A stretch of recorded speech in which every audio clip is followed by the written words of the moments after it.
2005 मध्ये आम्ही रामला भेटलो. तेव्हापासून आम्ही इन्व्हेस्टमेंटला सुरुवात केली. सुरुवातीला आम्ही सेव्हिंग मध्येच आमचे पैसे ठेवत होतो फक्त. पण त्यानंतर राम भेटल्यानंतर त्यांनी आम्हाला म्युच्युअल फंड विषयी बरीच माहिती सांगितली आणि त्यामुळे आम्ही खूप इम्प्रेस झालो आणि थोडंसं धाडस केलं की आपणही थोडेसे पैसे म्युच्युअल फंड मध्ये घालून बघावे आणि त्याप्रमाणे 2005 पासून आम्ही इन्व्हेस्टमेंटला सुरुवात केली. मग आता हा तुमचा चेंज ऑफ इन्व्हेस्टमेंट स्टाईल का झाली? कारण त्या सुमारास आम्ही सौदीमध्ये राहत होतो. सौदी अरेबियामधून साधारण दरवर्षी आम्ही इथे यायचो आणि राम आम्हाला प्रत्येक वेळेला छान छान गोष्टी इन्व्हेस्टमेंट बद्दल सांगायचा. सुरुवातीला जे इन्व्हेस्ट केले होते आम्ही पैसे त्याची त्यांनी ग्रोथ दाखवली. आम्हाला रिटर्न खूप छान मिळाला आणि त्यामुळे आम्ही अजून पैसे त्यात इन्व्हेस्ट करायचा प्रयत्न केला आणि दरवर्षी हे असं 10 वर्ष आमचं सुरू होतं.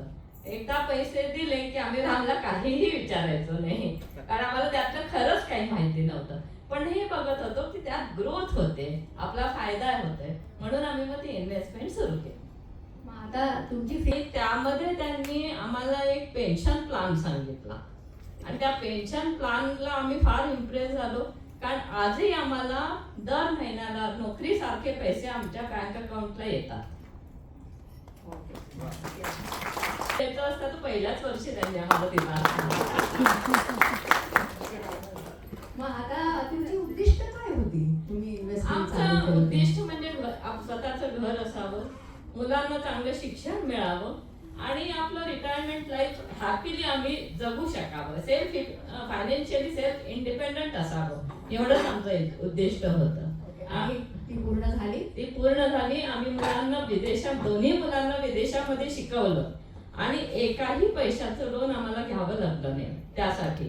आणि रिटायरमेंट लाईफ सुद्धा आम्ही आता इतकं कम्फर्टेबली जगत आहोत की आम्हाला काय आपलं कसं होईल पुढे याचं अजिबात आम्हाला टेन्शन नाहीये. म्हणजे भीती नाही अजिबात. एक्सलंट. मग आज आता तुमची आर्थिक स्थिती काय? एकदम मस्त आहे.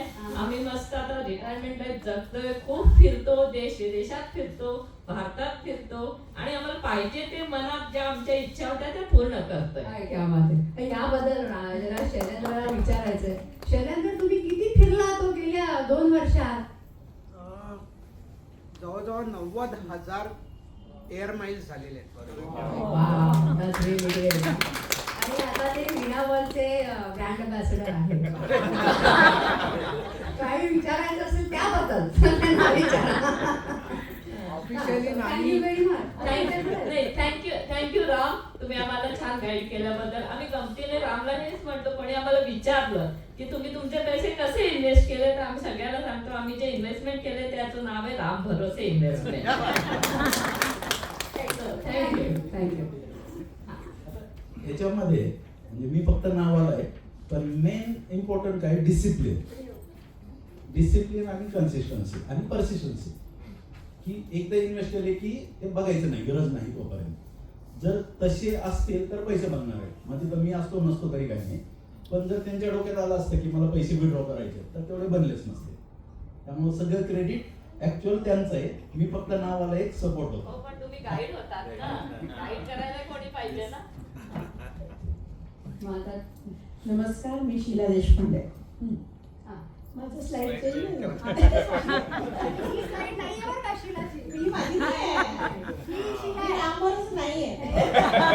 Sheila will have many balls up in here. Sheila will be juggler. Yeah, she is. Okay. तर मग आता शीलाला तुझी पहिली इन्व्हेस्टमेंट आठवते का? येस, आठवते. पहिली इन्व्हेस्टमेंट तुझ्याच घरातून केली मी. आमची झाली. म्हणजे आयुष्यातली विचार. आयुष्यातली पहिली इन्व्हेस्टमेंट गोल्ड. सगळ्यात पहिल्यांदा जेव्हा जॉब लागला, म्हणजे लग्न झाल्यानंतर सगळं सेटल थोडंसं वाटलं तेव्हा आम्ही दरवर्षी ठरवलं की थोडंसं गोल्ड दरवर्षी का होईना घ्यायचं. आपल्याला मुली आहेत, आपल्याला दरवर्षी गोल्ड घ्यायला. दॅट वॉज अवर इन्व्हेस्टमेंट पहिली. आणि जे बाकी खर्चाला पैसे लागायचे थोडे बहुत FD बस. बाकी म्युच्युअल फंड वगैरे काही माहिती नव्हतं. पण माझे वडील ते शेअर घ्यायचे. म्हणजे IPO मध्ये आता त्यांना रिलायन्स आणि त्या अरविंद मिल्स आणि असे जुने काहीतरी होते ते सगळे ते घ्यायचे. आणि आणि माझ्या लग्नाच्या वेळेस त्यांनी ते विकले आणि माझं लग्न झालं असं मला नेहमी सांगायचं. मी कधी इंटरेस्ट नाही घेतला, पण मला असं वाटायचं gold is more safer than this असं म्हणून तेव्हा केलं ते. आता म्युच्युअल फंडचा प्रवास याबद्दल सांग जरा. हां, म्युच्युअल फंडचा प्रवास म्हणजे असंच आम्ही आता मैत्रिणी आम्ही दोघी होतो, एकाच बिल्डिंगमध्ये राहत होतो. तर एक दिवशी यांच्याकडे राम आले आणि मग ते हे दोघी काय काय बोलत होते, पण मला खूप इन्क्विजिटिव्ह होते, हे काय एवढं बोलतात पैशाचा पैशाबद्दल. स्वभाव जरा तसाच आहे. हां, पण पैशावरती नाचत नाही, ही चांगली गोष्ट आहे. तर मग तिला विचारलं, मग ती म्हणाली नाही हे इन्व्हेस्टमेंट करून देतात आणि ह्यांचं ते म्युच्युअल फंड आणि ते. पण तेव्हा आम्हाला शून्य माहिती होतं, काहीच माहिती नव्हतं. मग हिला विचारून, कारण ही खूप अभ्यासू, तर हिला विचारून हे आम्ही करतोय. मग हिला बघून मग मी पण थोडे का असे ना 10,000 5,000 असे टाकायला लागले. आणि मग जेव्हा ते थोडे वाढायला लागले तेव्हा मग ते वाढवलं. पण ही पहिली हीच म्युच्युअल फंडमध्ये राम आणि वीणा. पण तू अजून बरंच काय केलं इन्व्हेस्टिंग. हो हो, म्हणजे प्रॉपर्टीज घेतल्या, लँड घेतली, फ्लॅट्स घेतले, सगळं गोल्ड घेतलं. नंतर हे इक्विटी पण करते, म्हणजे आता तर करते, पण तेव्हा फक्त इक्विटी नव्हतं. आणि आम्ही म्हणजे CNBC बघायचो हिच्या घरी बघून. आणि मग तेव्हा आम्हाला कळायचं की अरे हे हा शेअर कधी वर जातो कधी खाली येतो, काहीतरी त्याचं ते बघून इंटरेस्टिंग वाटायचं. मग त्याच्यात इंटरेस्ट आहे. आणि मग ह्यांनी सांगितलं रामनी की हेच सगळे शेअर्स असतात, ते सगळ्यांचा क्लब करून म्युच्युअल फंड असतं, त्याच्यात हेच असतात आणि रिटर्न सगळ्यांचं मिळून मिळतं असं. सिरियल बघण्याच्या ऐवजी हां. बघा. आम्ही सिरियल नाही बघितलं. तर आता काही मिळत नाही त्या मराठी सिरियल मध्ये. शून्य कोण मोठे. राम अँटी सिरियल आहे. तर मग तू असं वेगवेगळ्या ह्याच्यात काय वेगवेगळ्या कॅटेगरीज मध्ये काय इन्व्हेस्टेड आहे, म्हणजे तू म्हणालसारखं काम आहे. नाही, माझं माइंडसेट तसं नाही आहे. मला सगळं पाहिजे. मला गोल्ड पाहिजे, मला सिल्वर पाहिजे, मला जागा पण पाहिजे, मला फ्लॅट पण पाहिजे, मला कपडे पण पाहिजे, मला सगळं दागिने पाहिजे. म्हणजे I want to experience everything, because लाईफमध्ये सगळं एकदाच असतं. तर सगळं मग प्रॉफिट लॉसचा मी विचार नाही केला, मी सगळं केलं. ओके. मग आता तू मला जरा तुलना करून दाखव बरं ह्या सर्वांचं आणि म्युच्युअल फंडांचं. कम्पेअर कसं करशील तू? नाही, मग तुलना केली तर जर तुम्ही एकाला स्टिक राहिला, एका जसं म्युच्युअल फंडच घेतलं, त्याला जर एक 25 वर्ष 20 वर्ष दिले तर तुम्ही डेफिनेटली तुम्ही खूप मल्टिपल करून भरपूर पैसे बनतात.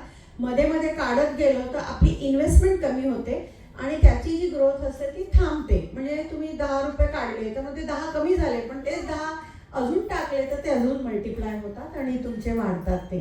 तर म्युच्युअल फंडमध्ये राहणं is the top most priority असायला पाहिजे. शीला पण हे म्हणते हा, म्हणजे तिने सगळं काय केलेलं आहे. हो, येस केलंय, पण मला त्याचाही अनुभव आहे. मी सगळा अनुभव घेतला म्हणून सांगते. तुला 2008 आठवते का? Yes, my God, such a scary situation. तेव्हा असं वाटलं डुबलो आपण, आता गेलो, जे काही आहे ते संपलं आपलं आणि आता आपल्याला खूप कष्ट करावे लागते एवढं सगळं बनवायला परत.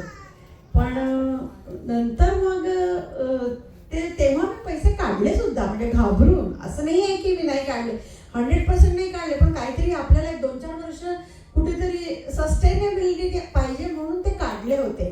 पण मग नंतर जेव्हा परत स्थिर स्थावर झालं, अगेन SIP स्टार्ट करून अगेन ते सगळं तुला ते जरा चुकलं असं वाटतंय का हो, पैसे मला काढायला? चुकलं. तेव्हा काढायला नव्हते पाहिजे. जेव्हा पडतं तेव्हा भरपूर पैसे